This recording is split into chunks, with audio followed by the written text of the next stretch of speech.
Good afternoon. I would like to re-record this meeting. This is actually the third time I've recorded this meeting, and make sure that you get the information that you need. This is for the elementary school assessment coordinators for the month of November. The original meeting was scheduled on November 9th. I want to share my screen and we'll get going with the slideshow. And if you have any questions, please don't hesitate to connect with either Sarah Wallner or myself. So let's dive into this, which is several things going on. Just a reminder of office hours that happen every week, Mondays at 2 in the afternoon. I will share that information with you. Also, we're going to talk briefly about Naglieri and focus mostly on access for ELLs, the assessment that's coming up in December. We'll also mention briefly the winter window for the optional screeners, and then we'll close with any questions. So here we go. Keep in mind that resources are available on our website, as well as on the webpage that is set up for coordinators. You'll find this recording, the slide deck, you'll find other information available there. Office hours. Again, for our department, the Assessment and Learning Supports Department, we have office hours every Monday from 2 to 3. There is always somebody there, and if you have a question that they can't answer, then we are all on standby, so we can be jumping in and answering your questions. So please don't hesitate to jump in if you have a question. The link is in this slide deck. It's also in the notes that were set up for this meeting. All right, let's move on. Naglieri, which takes the place of the COGAT assessment, nonverbal abilities test that's available for second grade only. This is a similar question to what you might see if you were actually taking the test. The window runs through November 18th. So we're getting close to the close of that window. It looks as though every school is well on its way to getting that completed. It's computer-based. It takes 30 minutes. That's the maximum time that's allowed for the test, unless you're a student with an IEP. About 15 minutes for directions. So again, it is not a lengthy test. We are working with the advanced learning team to get the reports printed and back to families as soon as possible. So let's take a look at access, because this is the big assessment that's coming up. This is an assessment that is a civil rights issue. This is based on federal law, also state law. It fulfills the needs that are set up by both the state and the federal governments. The purpose is that it measures the progress of a student in the acquisition of the English language. Okay, so let's take a look at some of the details. We've talked about this before. You in the late part of October and early November got a list from Sarah Wallner, a roster that included who was expected to test in your building and who has accommodations. So they had 2 tabs on that particular spreadsheet. The accommodations were designed so that you do not have to look up every single student. Those students who had questions were highlighted, and that number is actually a fairly low number this year. Right now, the accommodations are being added to AMS, which you should have access to. If you don't, please contact either Sarah Wallner or myself, and we'll get you set up. But the process is that we get all this information in, it's uploaded manually, and then the tickets can be printed. So the dates that materials arrive and when things happen are listed here. Materials arrive in the district on the 28th of November. This is a Monday. This is the Monday we get back after Thanksgiving break. Now, materials for elementary schools are much more numerous than for the middle schools or the high schools. Materials include scripts and assessment manuals, testing manuals for staff. It also includes the writing booklets for grades 1, 2, 3, and 1, 2, and 3. As those students are not expected to do the writing portion of the assessment online. They haven't typically developed keyboarding skills at that point that would be proficient or sufficient enough to show their language proficiency. Please keep in mind that what is going to happen on the 28th, hopefully they will arrive in the morning at Flom Road.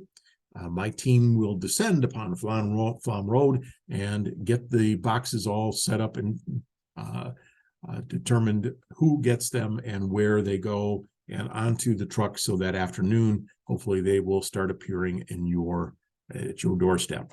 Keep in mind that these boxes are bright yellow, as they have been in the past, and so you will know that when they've arrived. They will say WIDA on the side, and so they will be also addressed to whoever the coordinator is in your building. The test window itself opens on December 1st. Now, that's kind of a strange day. It's a Thursday. Strange day for a test window to open, but typically the 1st of December is the first day for access testing. It's also the first day for alternate access testing. So I would urge you to get started right away, because as we go through this, you'll see that, in fact, there will be fewer days that don't have conflicts in them as we go through January than there are in December. So the window opens on Thursday, December 1st. No school on December 5th, which is the following Monday. As we go through the testing, one of the things that will happen is you will be using up the supply of writing test booklets that DPI will send you. They are basing the number upon how many that students you had in the past.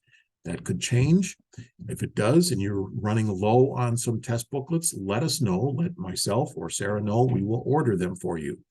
We tell you that it takes about 3 days to get those. And the reason is we have to order it. It has to get shipped from Minneapolis. Typically arrives the next day, but I want to build in a day buffer so that once it arrives, it can get on the truck to you at your school.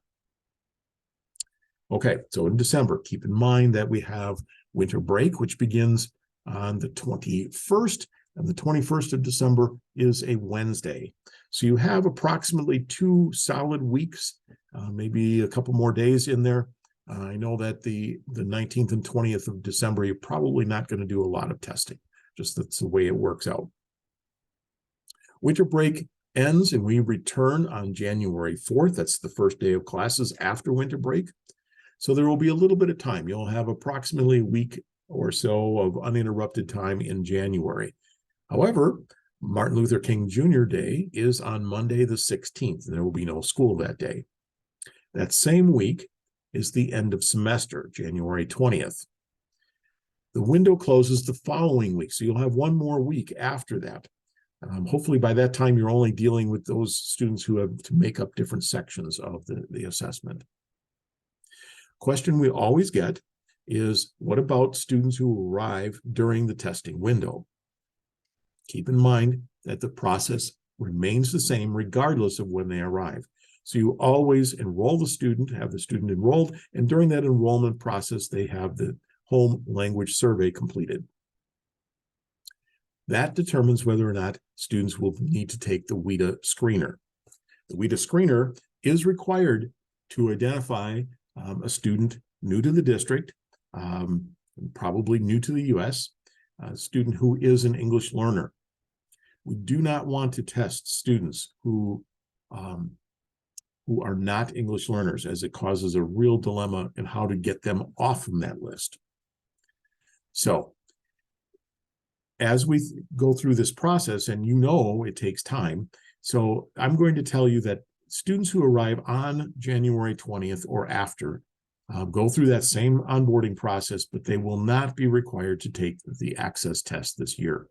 They will have to wait until next year. If you want, you can get them in and have them take the test. But again, I'm not urging you to do that. So this is kind of an overview of the days during the test window. Again, this is for access and alternate access. So again, those test booklets are going to be in the writing domain for grades 1, 2, and 3. You will have a tiered set. So there will be a tier A set and a tier BC set.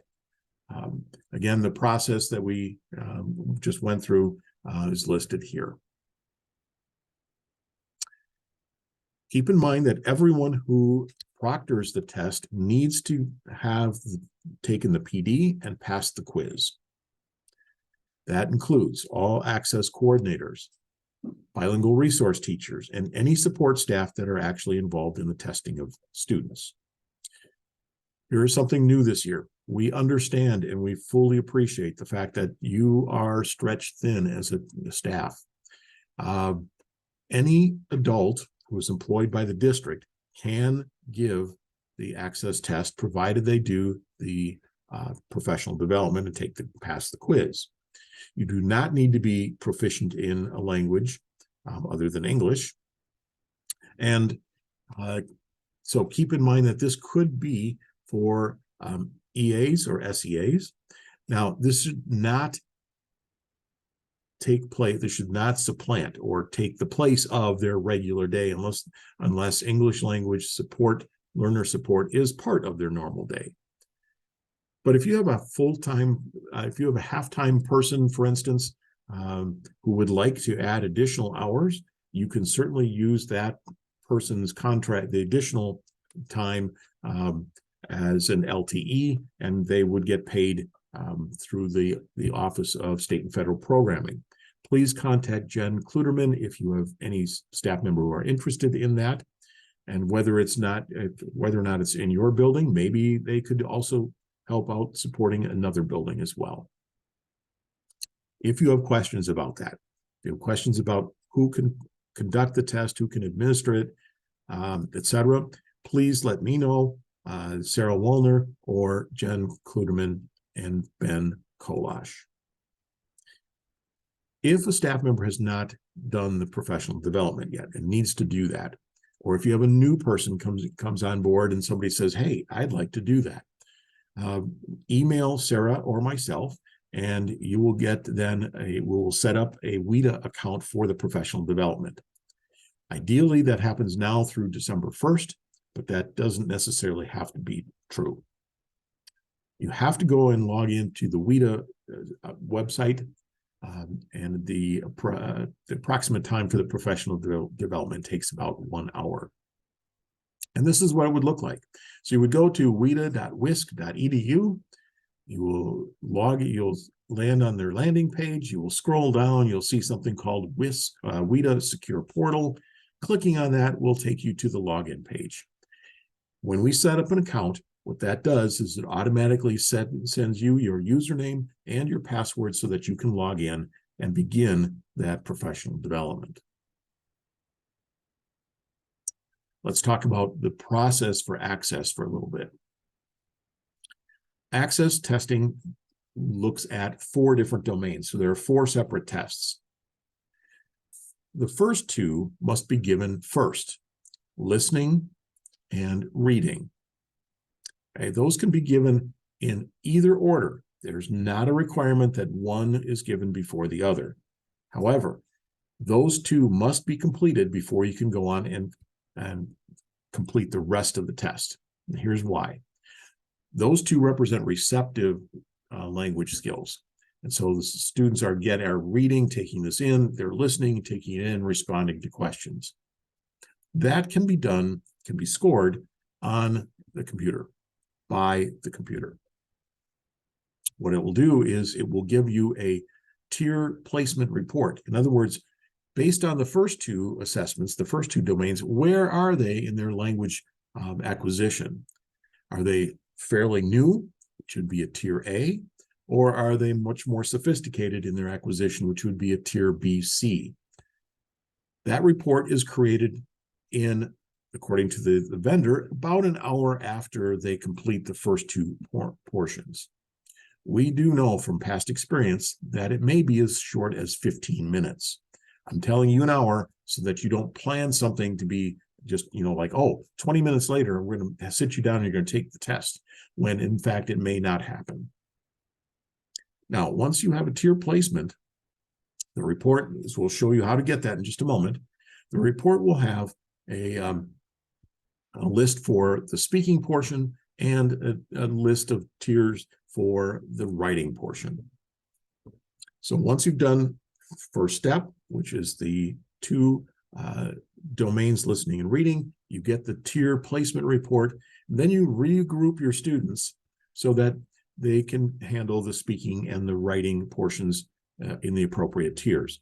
Speaking can be done in either tier together. So you can have a group of students who are a mix of tier A and tier BC together because the students will have to have headsets, which are the headphones plus the boom microphone. They will need to have that microphone in place. That's a critical piece. We know that it takes more time to do this, so that's usually the last section that gets done, completed. And the reason is because typically we find that about 6 students in a testing room situation at a time are the maximum. You may find more, but the technology, because we're now talking about speaking, and the connectivity through wireless access points is such that it can support more, but once you start pushing 10, you probably are going to get some glitchiness so that it interferes with the students recording and speaking. We want to provide all students the best possible chance to produce the best, clearest English that they possibly can. So please just keep that in mind as you look at the speaking portion. It is critical that students speak slowly and clearly and loud enough to actually produce a scorable file. So backing up, Tier A and Tier BC can be done together for speaking. Writing, however, is a different story. The writing must be done in like tiers. So if you are have a group of students for Tier A, they can test together. It can be a large group testing together. BC can also test together, but please don't mix them. And the reason is because the Tier A prompts typically will take about 45 minutes to complete, while Tier BC take approximately 1 hour.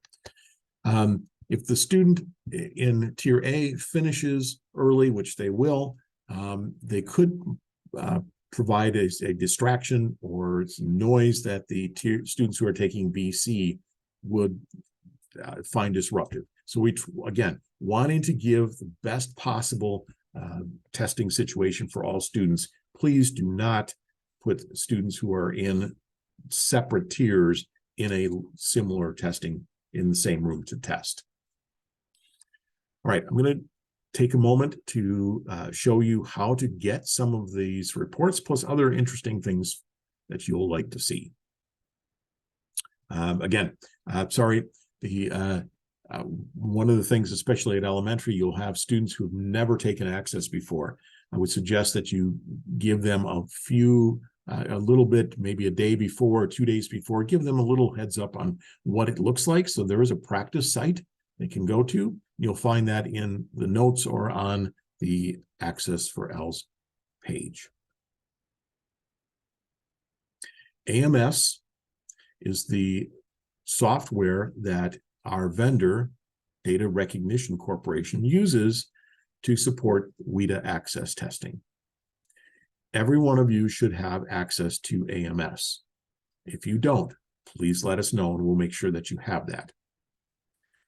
So logging in, if you've had access to AMS in the past, there are very few changes this year, but there is one. So if you log in, there is a new landing page. It will look something like this.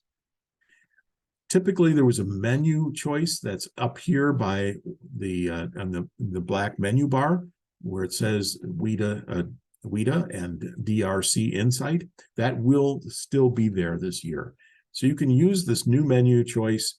Click, it's a shortcut, should make things easier to find, but the old menu is still also there. All right, here's how you look to find a tier, where you can locate a tier placement report, which is something you'll have to do.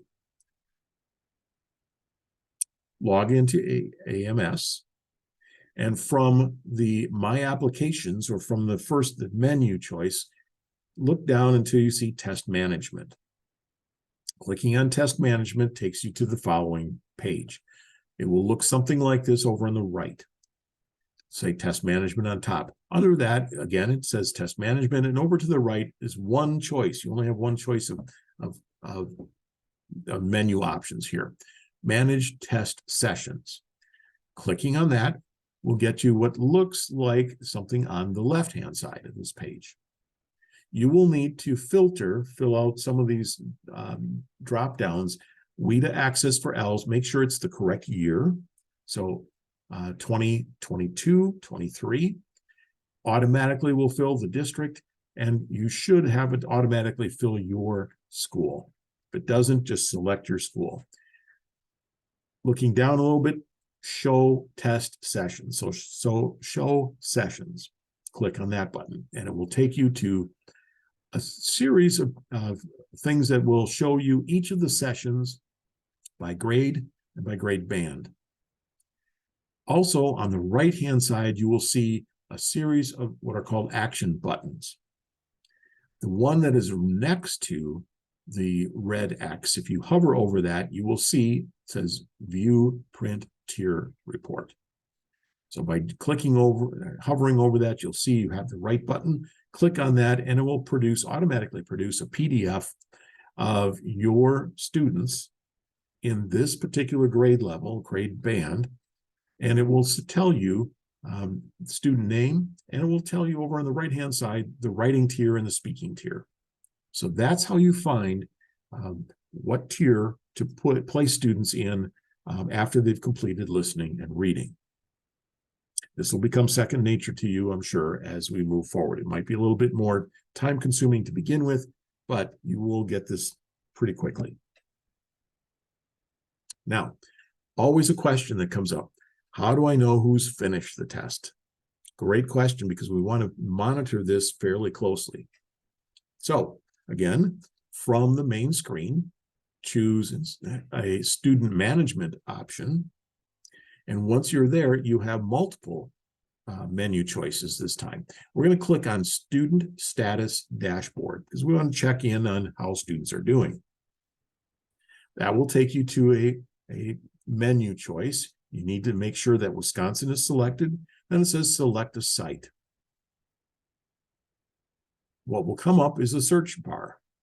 Start typing in your school's name, and you will end up with, below that, choices that match that particular name.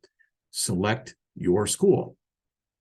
When you do that, a series of graphs will appear. Now, this one is all red simply because this is prior to testing, and this is what it would look like. Red represents those students who have the number of students who have not started testing. Green would represent those who are completed testing, and gray represents those who are in progress. Okay. So you can see that over on the right-hand side, it's broken down by grade level. This is an elementary example. Below that, it's broken down by domain, and then grade band and domain. The key part here is not shown on this page. If you scroll down a little bit on this, you will see a spreadsheet. So you can download a spreadsheet of all your students, and it will show you, it will explain in columns. It'll say complete, in progress, not started. And so you can sort in a spreadsheet your students to see who's completed and who is not. Now, critical piece is sometimes we are actually watching students and as we administer the test, and we know that they're finished with the test. If they quickly close their Chromebooks, one of the things they may have forgotten is to press the submit button. So when they're done testing, they need to hit submit. Sometimes what we found is that staff members will say, yep, everyone's finished. And then you look at this particular page and you'll find that, there's a couple that are in progress. That might just be it, that they have not finished with hitting the submit button. So they would need to log in and just simply click submit. That completes their testing in that particular domain. All right. How do you log students in? Great question. Tickets will be arriving hopefully before Thanksgiving. That's my expectation. So you will get tickets that will have a student name on it. It will have the student login and the student password. So username and password will be on that. Unfortunately, they come in 4 or more to a sheet. So you will have to cut them up, and then you can place them in groups how you want to have them assessed. Once a student is sitting and waiting to be assessed, here's what you'll need to know. First of all, the testing can only take place on a Chromebook. That's the only way that it works in the district. Student Chromebooks, typically they have been logged in. They will need to log out as themselves. And on the initial login page, this is not something that they typically do. On the initial login page, you will see at the bottom left-hand corner something called apps, an app menu. This is not available through ClassLink. Unfortunately, none of the state mandated testing will be through a single sign-on process. So what you'll have to do is go to the app menu and look at the list of assessments that are listed here. This is an old image, but it's essentially the same. Look for the DRC Insight Online Assessments. Now, by clicking on that, the following could happen. If the student has already taken the WIDA screener this year, it may give them the option of doing the screener or the access test. Click on the access test. If the student has not logged into the online platform yet this year, it might give them multiple options, including WIDA and Wisconsin Department of Public Instruction. Click on WIDA, because that is the group that actually produces the Access for ELS test. That will take them into the login. They will need to use their username and password, and then they will get be able to get testing. Miscellaneous items that are important to know because they come up sometimes in lots of questions. In the past, one of the things that has happened, we've discovered, is that the students never log out of their Chromebooks. And so the operating system in the Chrome environment has yet to update. And this fall, we saw it when the current operating system was 104. We had students who were logging in, their operating system was 92. We've been working with technical services, and here are some of the changes. Technical services has sent out a message to all district Chromebooks that every Monday morning at 4:30 a.m. they get a message that says, next time we're opened, next time we're turned on, please update. So all the software on a Chromebook updates every time on Monday morning when students log in. This includes not only the operating system, but also screen resolution. Now, we know that screen resolution is one thing that can be changed by running different applications throughout the week. What does that mean for access testing? Well, sometimes if the screen resolution is wrong or off, you might only see two answer choices, simply because of the way the screen is laid out. Or you won't see the entire prompt. It'll fade off to one side of the screen. So there will be posted also a resolution keystroke setting. Control-Shift-0 is the keystrokes that will automatically reset it to its factory settings, which is what WIDA Access is looking for. Okay. Question we always get: can students opt out of access testing? Can families opt their child out of access testing? And the answer is no. This is the only assessment in which there is no opt-out feature because of this being federal legislation. Now, that being said, we know that families can be very adamant about not giving their students the test. And if you are confronted with a family who is really adamant about not testing, do not argue with them. There is an option we have to account for every student who is expected to test, and there is an option of declined to test, which we've used in the past. Now, that's not the ideal thing to do, simply because the information that this provides is really critical.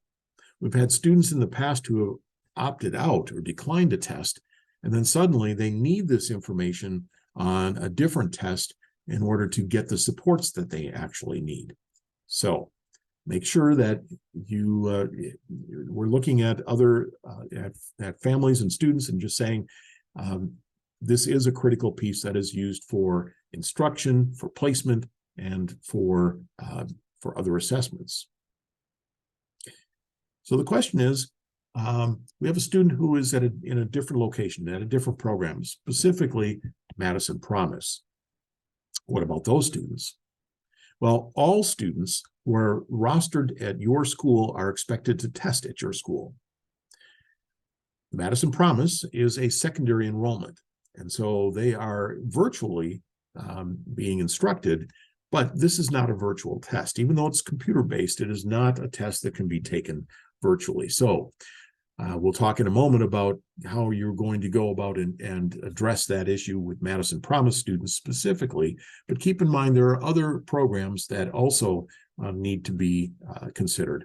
So if it's a district program, please connect with me or the contact person at that program, and we'll talk about working out how it is that that student is going to be invited to assess, take the access test in your building.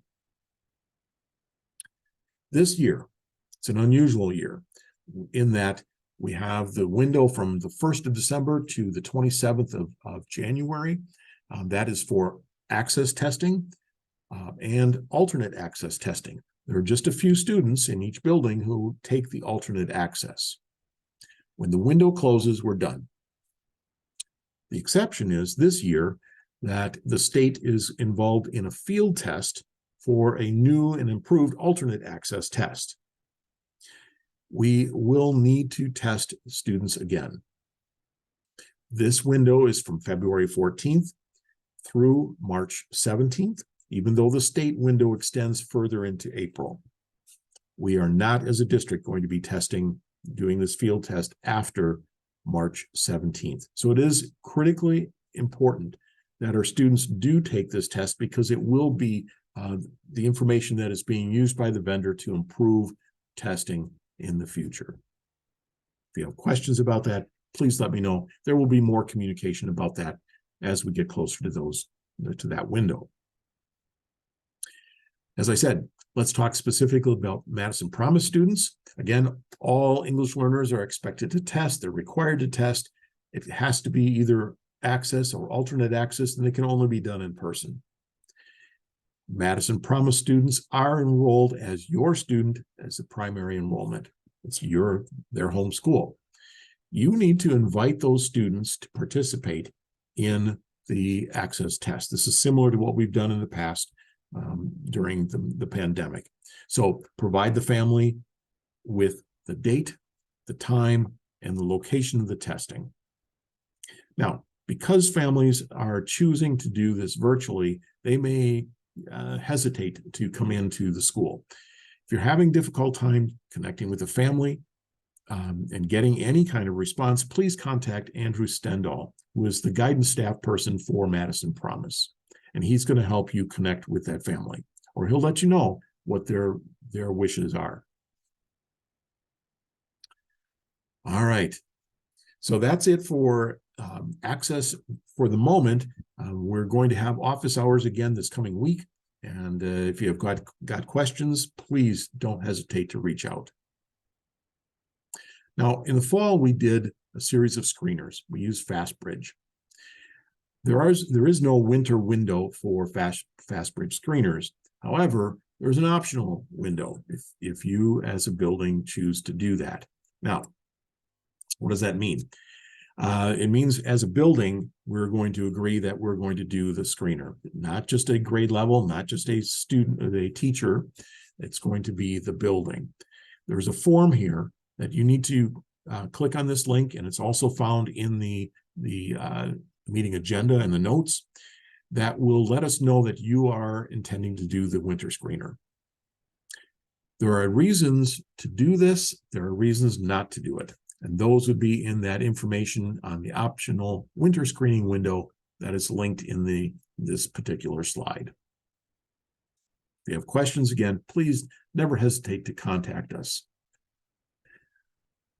And how do you do that? Well, here it is.